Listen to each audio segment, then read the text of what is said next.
Hey everyone, welcome back. Today I'm going to be talking about how to make money with food photography.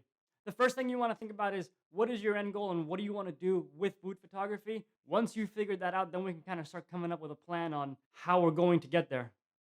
For me, the plan was simple. I knew that I wanted to shoot for restaurants, I wanted to shoot for hotels, and I wanted to shoot for other chefs as well. So, given that I am a chef as well, what I ended up doing was looking at stock photography as my first option. And I think that this is an amazing first option for everybody that's just trying to get into the business. It's an incredible opportunity for you to create photography consistently and actually be able to put it up for sale. It's not going to be an incredible amount of income, but it's going to be something that people will actually buy and people will actually use. And it's not so much about the money coming in, but it's, at least for me, it gave me a huge amount of confidence that when I saw things starting to sell and starting to move, I knew that people liked my work, and something like that really gave me a lot of confidence to keep going.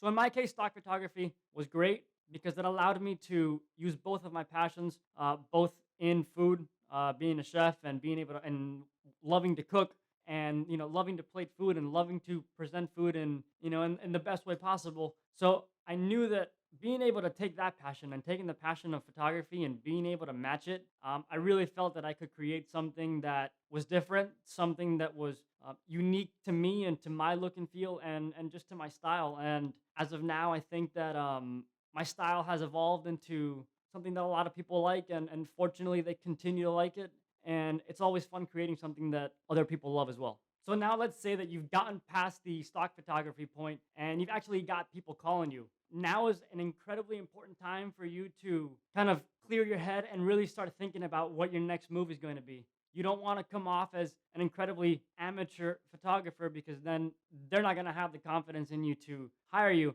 And if you're putting stuff out that people are buying, you really should have the confidence to present yourself as a professional and as somebody that knows what they're doing. Even if you're just starting out, confidence is key when you're going to go meet a client or you're going to go meet a chef. Remember that these people have already been in the business for a while. They already feel confident in their position. So if they're going to hire you, they're counting on the fact that you're confident, that you know what you're doing, and that it's going to make their day a lot easier. It's great when you're able to kind of bring an autonomous service to the table, because you go into these restaurants, you go into these photo shoots, and if you can essentially control the entire situation, whether food's coming out or you're organizing how things are going out, keep in mind this is your show.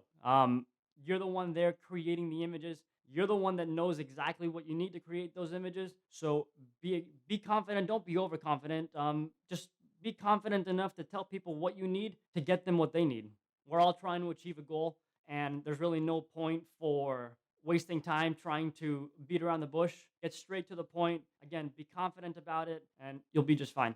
And even if you're at the point where you are doing stuff for restaurants and stuff, or whatever your clients may be, if you're at that point where your business is finally moving and you're finally getting consistent clients, remember one thing. Always remember that you're essentially doing this for yourself. You're doing this to create content, really not to inspire others, but you're trying to do something to inspire yourself. And for me, that was the biggest thing, because I see so much content out there trying to inspire other people. And that's great and all, but I'm just trying to create content that inspires me so that I can continue to create content that makes me happy and fulfills me. And don't forget to, continue creating something for yourself too. Whether it's a video or whether it's stock photography or whatever it may be. It's fun to go back to the basics of when we started and when we were doing things for ourselves. And it's nice because there's no pressure of a client waiting for a delivery or payment or whatever it may be. That pressure kind of goes out the way, and you can just focus on creating the content, creating the art. And it's a nice refresher when you have those points in your life where you don't really know what to do and you're feeling kind of bored or you're feeling kind of with no direction. Go back to basics, do something for yourself, do something creative and fun without any limit, without any pressure from a client again. So remember to do that. And that has always worked for me. Whenever I'm feeling in a rut, I definitely just try to go back to the camera and do something with it and make something for myself. And for those of you that already have a business going, I probably don't need to tell you this, but for the others that are trying to get to that level, really important. Once you get to that point where you do have clients, always, always, always try to go above and beyond for each of those clients. Not to come off as, hey, I'm doing all this for you, give me more. No, it's really important that these clients know that they can trust you. It's important that they know that the person that's creating the content for them is going to give them that content, but also give them the ability to get the most benefit out of that content.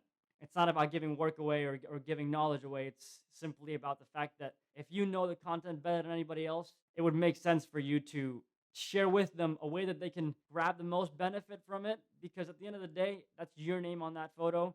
It may not physically have your watermark on it, but it's something that you created. It's something that you yourself put out there. So remember that there could also be a benefit in it for you. And well, that's it for me, guys. Definitely, if you get a chance, check me out over on Instagram. I'm constantly posting some of my work up there. So if you need ideas or if you just need some tips and techniques and stuff, there's tons of great content over on the Instagram. And I will see you in the next video.